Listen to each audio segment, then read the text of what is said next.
13 orang hilang diserang OPM, truk pengangkut kayu dibakar KKB di hutan. Organisasi Papua Merdeka OPM tak berani menyerang pasukan TNI Polri.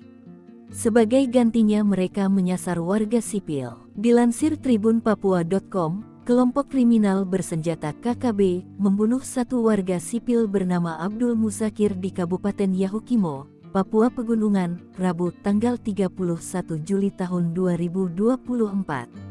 Selain membunuh, KKB juga membakar truk yang dibawa korban.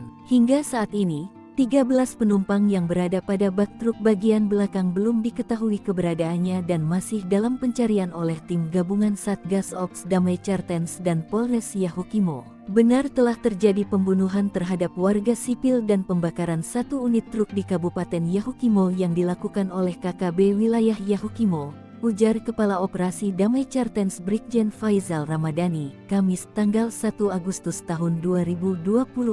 Menurut keterangan saksi Neri Omu yang bersama korban, insiden ini terjadi ketika korban sedang dalam perjalanan menuju kampung Masi untuk mengambil kayu. Truk tersebut membawa 16 orang, 13 orang duduk di bak belakang dan 3 orang di kabin depan. Saat truk melaju, tiba-tiba KKB yang berjumlah 6 orang muncul dari semak-semak dan mengadang truk tersebut. Satu dari 6 orang tersebut membawa senjata api jenis SS-2, sementara 5 lainnya membawa senjata tajam jenis parang.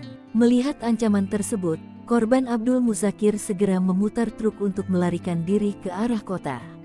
Namun, truk mengalami kendala dan mati di tengah jalan, sehingga posisinya melintang dan menghalangi jalan, sambungnya. Setelah itu, korban dan saksi segera melarikan diri, namun Abdul Muzakir mengalami nasib tragis. Sementara saksi berhasil kabur dan melaporkan kejadian tersebut ke aparat keamanan. Korban ditemukan meninggal di lokasi kejadian dengan kondisi tubuh korban mengalami luka-luka. Jenazah korban telah dievakuasi ke RSUD DKI untuk penanganan lebih lanjut.